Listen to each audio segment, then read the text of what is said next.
And with that, we bring you into this week's first edition of lcpioneers.com live, presented by PioStream, as we take you into interviews with student athletes, coaches, Lewis and Clark community members, and alumni Tuesday through Friday at 11:30 on lcpioneers.com/live, broadcasting through Facebook and elsewhere as well. We appreciate taking the time to join us. I am Ryan Goff. I am the Director of Athletic Communications and play-by-play voice for Lewis and Clark College.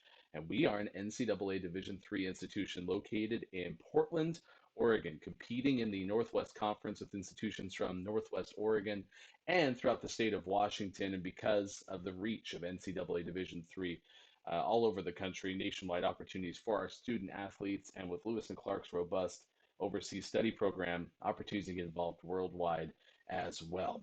Again, trying to keep you connected with student athletes and coaches, but also alumni. And today, we're excited. We'll welcome you in shortly to Neil Weare. He is class of 2002, former Lewis and Clark student athlete, and the fastest ever to compete in men's cross country for the Pioneers. We'll talk to him about his journey to Lewis and Clark from Guam. He competed in the '04 Olympics, the World Championships the year before, and kept that opportunity to compete and be a runner up to the highest level. And then now is in a law career where he works for rights in a lot of different ways. We'll kind of catch up on what he's been doing in terms of post Lewis and Clark as well. So we'll bring him in here shortly. We would invite you to get connected with us, LC Pioneers, on Instagram and on Twitter. You can ask questions in our comments below on Facebook Live as well. And then also sports@lclark.edu is a good way to stay connected with us as well. A couple of things we do invite you to check out. We just mentioned a lot of our social media, but putting that up on the screen to show you Instagram only because right now it is LC's week, Excellence in Lewis and Clark's Year of Sports. Usually a banquet that we do live on the last day of classes. We decided to move it into the finals week so we can post things throughout the course of the week. On Sunday, we had a nice heartfelt message from Interim Director of Physical Education and Athletics, Mark Petrock. He talked about what has been a difficult adjustment with the coronavirus pandemic, cancellation of our spring sports seasons, and just trying to thank our seniors who did not get to compete again, those who did as well in the early part of the 2019-20 academic year. So fun to hear his words. Also fun to see the yes-no game from our student athletes. They contributed. That was our cold open this year. It was really neat to see them play the yes-no game. And if you missed any of that, we do have a highlight, not only just our live stories that are currently showing some of the best moments for each of our sports, and those will continue today and tomorrow, but also the highlights. If you go to the 2020 LCs button on our main profile page, you can see what we've done so far. And then, of course, we not only do the show live at 11:30 Tuesday through Friday, but we archive it on our YouTube page as well, youtube.com/lcpios. We started the show on the last day of March, and we've kept it going into the early part of May. So again, if you have suggestions on guests that we should get in touch with, different people that we should talk to, we'd love to have those suggestions, but please watch our past shows as well at youtube.com/lcpios. And so with all of that said, let's bring in our guest for today, former Lewis and Clark student athlete and the fastest ever for the Pioneers men's cross country team. We bring in Neil Weare to lcpioneers.com live. Neil, thanks for taking the time to join us. Where are you talking to us from today, and how is kind of post-quarantine, post-social distancing kind of been treating you? Yeah. Well, first, thanks so much for inviting me to join on. I love to reminisce about my days in Portland at Lewis and Clark. I now live just outside of Washington, D.C. in Tacoma Park, Maryland, which is just a small kind of granola liberal community. Reminds me a lot of Portland, actually, and a couple of my fellow alumni from Lewis and Clark, including some on the cross country team, actually have chosen to live in this neighborhood too. So it's kind of where a lot of folks from Oregon, I feel comfortable out on the East Coast. The journey story for all of our former student athletes to kind of figure out how you wound up at Lewis and Clark. And then you were telling me, being from Guam, I think that's a unique story. I would like to hear, how did you fall upon Portland, Oregon and Lewis and Clark for your collegiate career? Sure, yeah. So my mom grew up in Portland, and I had some family in the Portland area, and so I was looking at a range of different schools, a lot of them in the conference. Also looking at, schools kind of all along the West Coast, wanting to be a little closer to Guam. And really just fell in love with Lewis and Clark the first time I visited campus. So beautiful, such a great community. The international aspect of it was really appealing to me. I knew that I wanted to run in college too, but wasn't really that sophisticated kind of in going about it. Tried to set up interviews with coaches at different teams. At the time, kind of my times from Guam that weren't necessarily that great, especially in the distances, and so kind of wasn't getting a lot of interest or reception. And so, more or less basically walked onto the team at Lewis and Clark. Came in with a full academic scholarship, which was really helpful, made the decision easier, but really just was excited with the community at Lewis and Clark and the campus and the opportunity to get a run at the school. And you ended up competing, at least initially, for head coach David Fix, who the Fixes have been a staple of Lewis and Clark track and field, our running sports for decades. I mean, the track is named after Mm-hmm. David's dad, Eldon. What was it like competing on the team initially? Because you mentioned, it was somewhat not the primary goal, but something you certainly wanted to do. What was it like to Mm-hmm. compete for Coach David Fix? Yeah, it's great. I mean, he was a great mentor and coach for all of us. It was a bit of a transition initially. Like, I didn't really run much mileage in Guam. It's, very hot, tropical. And then to go to, really ideal running conditions as Portland has, it was a fun transition, and, right away was really contributing on the team, and really seeing that as, a real central part of what would be my college experience. And we had just a really dedicated group of athletes at that time that really kind of built off of each other. So like when I started running at Lewis and Clark, both the men's and women's teams really weren't that great. But I think because of kind of our competitive spirit and just our dedication and commitment to each other, we were able to turn that around pretty quickly to where we were, competing not just at the top of the conference level, but even, starting to make some inroads at the national level, which was really exciting. I think we all kind of pushed ourselves too hard and ended up kind of blowing up as a result of it. But while we were kind of all on all cylinders, we had a really solid squad. Neil Weare joining us on lcpioneers.com live, Tuesday through Friday on lcpioneers.com/live, through Facebook, and archived youtube.com/lcpios. So you kind of alluded to one thing, it seemed like you had a quick rise in terms of your collegiate running career. Because I was going to ask you, in 2001, when you set the all-time mark that still stands at Lewis and Clark, what was the story of that season? Was it a foregone conclusion that you felt like you had a shot? Was it something that was more of a surprising journey, or a mixture of both? Yeah, I mean, I think that like my junior year was really, I would say, kind of the pinnacle of my athletic experience at Lewis and Clark, because we had a lot of the people who were seniors that year. That was really kind of the core of the team, was, the class of 2002 and class of 2001. And then I went abroad, my I guess spring semester uh, of 2001, and so it was kind of coming back, to Portland after that, and didn't have a lot in the way of expectations, but in some ways, actually, like having, like, some of my teammates, we weren't pushing each other as hard every day in practice, and that actually ended up being beneficial. I think we were kind of grinding each other down a little bit too hard just in our training runs, that we weren't able to always, I think, compete at the level we should have been able to. And so strangely, like actually backing off that semester from what I had done in, certainly the previous year, I think contributed to the ability to perform and race at a higher level, both in cross country and also in track.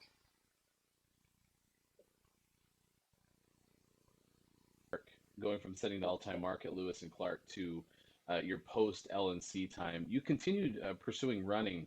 Was that a part of the plan the entire time? And kind of how did it go Mm-hmm.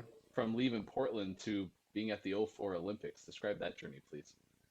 Yeah, so I mean, coming in as a freshman, I wasn't really, much to speak of, but, by the time my sophomore, junior year started coming around, I saw that really had the potential to, continue running post-collegiately. I'd represented Guam, as a freshman and won some international medals for Guam and some regional competitions.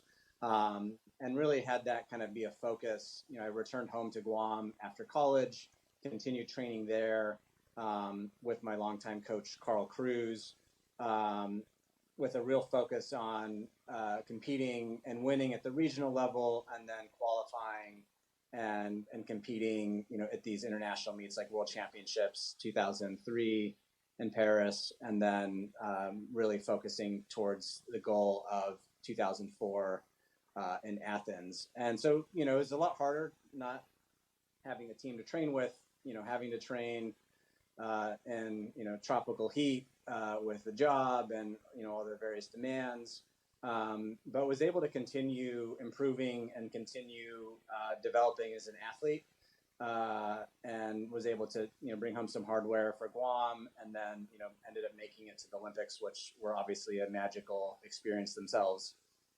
I mean, elaborate on that. I mean, there are few people that ever meet an Olympian. I'm curious, the sights, the sounds, the preparation, kind of describe all of that moment. Yeah, I mean, my situation ended up being a little bit kind of jarring in that I had been selected by the Guam Track and Field Federation many months before the Olympics, but then the Guam National Olympic Committee, contrary to the Olympic Charter, chose another athlete, and so I ended up actually having to sue in the Court of Arbitration for Sport, in order to have the selection of the Guam Track and Field Association honored, and ended up getting the decision that I would be an Olympian literally the day of the opening ceremonies. So I watched the opening ceremonies from DC, where I was then living, working for Guam's congressperson. We watched the opening ceremonies. I didn't know if I was going to get a go or not. And then I got a call from my lawyers that I had won, and got on the next flight to Athens. And so it wasn't the most ideal circumstances in terms of either mental preparation or physical preparation, but it made it, I guess, all the more worthwhile once I finally got to toe the starting line. Neil Weare joining us on lcpioneers.com live. Are you still involved in running? Is it still a part of your life? And what was that kind of transition like from being the competitive athlete to where you might be now? Yeah, I kind of took a few years off from running in any real serious way at all after the Olympics. I kind of needed a break. And I think my body needed a break too from all the training. And now I just train, I just run recreationally kind of for myself, 3 or 4 days a week, which is about as much as my legs really like to have me do. But still enjoy it, still get out there. From time to time, I'll get pulled into a race, either through work or through something else. And, it's not like last year I ran a 10K, and I was like, if I can just break 42 minutes, that's the minimum, respectable level for, someone like me. And then I was able to break 40 minutes. So I was like, okay, I still got it a little bit. I wasn't really training that seriously, but I could still break 40 minutes. So, I still got something. That's great. Neil, we are joining us on lcpioneers.com live. He's the fastest ever from Lewis and Clark men's cross country. And it was great to reach out to you and just see if you'd be willing to come on the show, because I told you I knew of you two ways. One, top of the record board at Lewis and Clark. I'd also heard about a case that you were involved in Utah. And so those were two reasons I want to talk to you on, have you on, is because of your law career. Was it always going to be law post Lewis and Clark? And describe the journey to where you are now as an associate at Loeb and Loeb. Yeah, I'm the first lawyer in my extended family, and when I was at Lewis and Clark, I didn't have any thought or idea that I would go on to become a lawyer.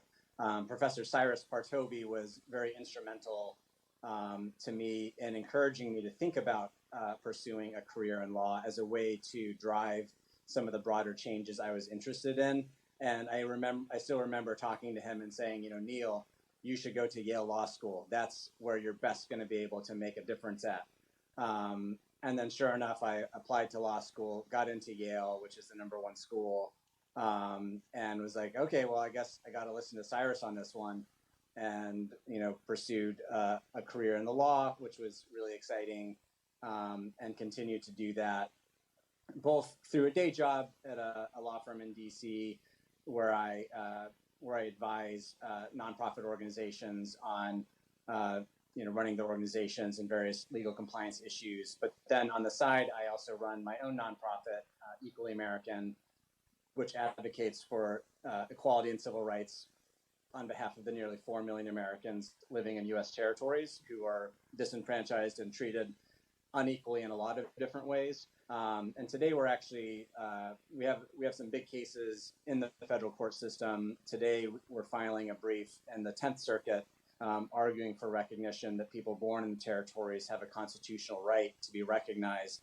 as U.S. citizens. The federal government's view is that citizenship in the territories can be turned on and off by Congress, which is completely contrary to the 14th Amendment. We got a win in the district court level, hoping to get that affirmed in the 10th Circuit and to bring the case all the way to the U.S. Supreme Court. And it's interesting that this is a cause that you have, because one of my biggest takeaways in the 6 or so years I've been associated with Lewis and Clark is it seems like people who come to Lewis and Clark and leave Lewis and Clark are designed to have an impact on people, whether that's directly or starting nonprofits, some way, somehow. It always seems like people is a focus for people who graduate from Lewis and Clark. Why was it, advocating for those kind of rights, and specifically that demographic, that made you found Equally American? Yeah, I mean, I think Lewis and Clark always has, a focus on justice, equality, civil rights issues. It has a long history with that. I think almost even more important, I think Lewis and Clark prepared me to not be afraid of trying new things, of doing things differently than maybe people have done them before, or really of just taking kind of a leap of faith to try something entirely new. And that's where I found myself out of law school. I wanted to work on civil rights issues impacting Americans in the territories. Pitched a number of different national civil rights organizations to take on this work. And after they basically were like, "We're not interested," I was like, "Okay, well that's fine. I'll just create my own organization then. If no one else wants to do it, I'll just do it myself." And I think that that's kind of like an ethos at Lewis and Clark. I think appropriately named pioneers. We're just not afraid to try to do something, even if other people kind of think like, "Oh, well, that's not going to work," or "Why are you spending your time doing that?" We just kind of get busy and get the job done, and do what we want to do, and then let the kind of pieces fall where they may. And it's nice to see that kind of unorthodox, certainly out of law school, to start a nonprofit, bring a whole new class of litigation, and then now 7 or 8 years later, really seeing the fruits of that as the Supreme Court and other courts start taking our arguments seriously. So that's pretty fulfilling, and I think a lot of it I attribute to the education and the experience I got at Lewis and Clark. Well, and thank you for pursuing that type of work and pursuing this specific cause. I think it's something that's incredibly interesting to hear about, but also certainly worthwhile. We've talked a lot about education, your experience competing. That record board hasn't been changed much in the top 5 until this last year. Head coach Matthew Burrow, who leads the program now and took the men's and women's teams from last place finishes last year to third place finishes at conference, talked about Sean Richardson coming after your record. Have you stayed, in tune with what's going on with Lewis and Clark cross country, and what do you think about the fact that not until this year had anyone even come close? He finished 4th all time. Yeah, I do try to check in at least once a season to see where the performances are, and to check to see if the record's still there. Every now and then, if a classmate or a friend visits the campus, they'll like send me a pic of the leaderboard or something, which is always fun to see. And yeah, it's great to see the team really picking things up again. And I think Lewis and Clark is a great place to train and run as a collegiate athlete. MacGyver Park and just so much great running right around campus. The one thing is it's up on the hill, so like you're guaranteed to kind of get your hill work in whether you want to or not. And then, of course, the beautiful track and all the facilities that the campus has really makes it a great experience all the way around. Well, best of luck with the litigation and the things that you're trying to get done as you go from there to the federal court. Good luck keeping your knees and legs in shape as you keep that running up. But what I Yeah, also am certainly appreciative of is thank you for saying yes and coming on our show, because that's been one of the best parts, if we can find optimism in the pandemic, is getting connect with people and being able to slow down a little bit and make these calls. So I appreciate you taking the time for us. yeah, absolutely. And hopefully, when this all calms down, I'll get a chance to get back to Portland and swing by campus and say hi to folks. But yeah, we'd love to see you here for sure. Thank you, Neil. Appreciate it. Yeah, thanks. Neil Weare joining us on lcpioneers.com live Tuesday through Friday, 11:30. We have our show live, and you can find the archives youtube.com/lcpios. Big thanks to Coach Burrow for being so active in our comments. Absolutely love the shirt for sure as well. And just interesting to hear Neil's journey and all the things that he's been able to accomplish. My favorite line from that particular conversation is the idea how Lewis and Clark helps the students that go through the college really learn how to solve the problem. A lot of people talk about it, a lot of people are going to try to come up with an idea, but the execution is there. And I thought that was a really neat takeaway from Neil's conversation. So I'm certainly going to keep that with me as we move along for the rest of the week. And again, invite you to get a hold of the show. If there's people that you want to see on the show, you can let us know, LC Pioneers on Instagram and Twitter in the comments below, or at sports@lclark.edu on email. Here's our lineup for this week. We'll have Matt Kozdurka join us tomorrow. He'll talk about the baseball program. He's entering his fourth season as the head coach of Pioneers baseball. Also, have been really heavy on our spring coaches in the early going of the show. This is about week 7, I think, of us having the show on the air, and just want to give as many of our spring coaches opportunity to talk about the lost season that was. We've had Coach Campbell from track and field on already. We've had rower Kess Moulton on as they talked about the experience and the loss of the season. There's been more than that. Morgan Taylor from track and field has been on.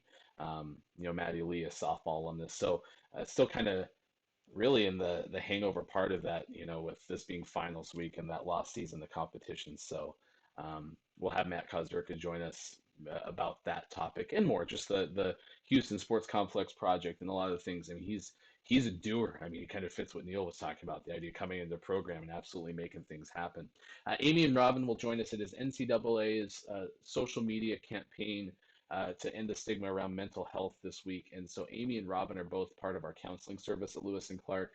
And what the scope of the show is not only the student athletes who are currently in our programs, coaches and alumni, but also the Lewis and Clark community and the impact that people are having on Lewis and Clark students and student athletes alike. So we'll talk to Amy and Robin on Thursday, and then Etta Moen from cross country will finish off our week as she had a really outstanding cross country season. So we'll talk to her. Genevieve Cerna might join us as well. Those two were living in the same place, so we'll hopefully have both of them on, but certainly Etta if we're only able to have one. So until we talk to you again tomorrow at 11:30 for more lcpioneers.com live, I'm Ryan Goff. Thanks for having fun with us. Neil, it was really fun to talk to him. He's certainly the farthest out we've had an alumnus from the class of 2002. So great to hear about the work he's doing. That was a lot of fun. If you missed it, youtube.com/lcpios is where to watch all of our shows. Until then, we'll talk to you again soon on lcpioneers.com live. Goodbye, everybody.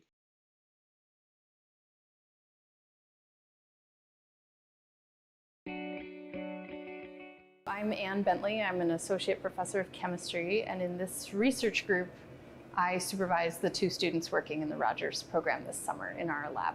The brown bag experience is a good chance for students to get experience presenting their work that they've done in the lab, especially to an audience that's not technical. What's intriguing about the brown bag experience is it incorporates all of the Rogers program. So I'm able to hear people in the psychology department and what research they're doing, but it also gives us the opportunity to share our research with the greater science community at Lewis and Clark. And for incoming students, the summer program is really beneficial for getting opportunity in research.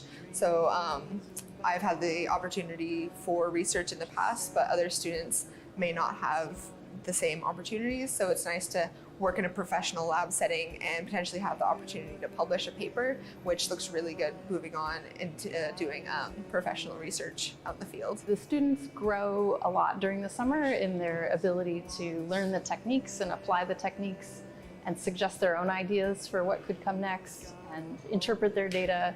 It's just a big, usually if they haven't done research before, they learn a lot in that short period of time.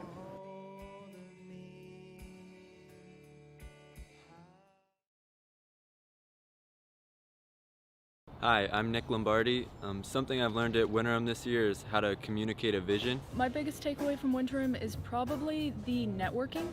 Getting to talk to everybody, connect with people for the future is one of the most valuable things, and I did Winterim last year, came back for more this year. I think a way in which my liberal arts education has really helped me and my group formulate our ideas is that concept of critical thinking and having many different backgrounds. Me being an econ major and my two group mates being chemistry majors, we really get that well-rounded background, well-rounded ideas. I think overall it's absolutely worth doing. You find yourself not only being more prepared for, say, well, this next semester, on top of being more prepared for life in general.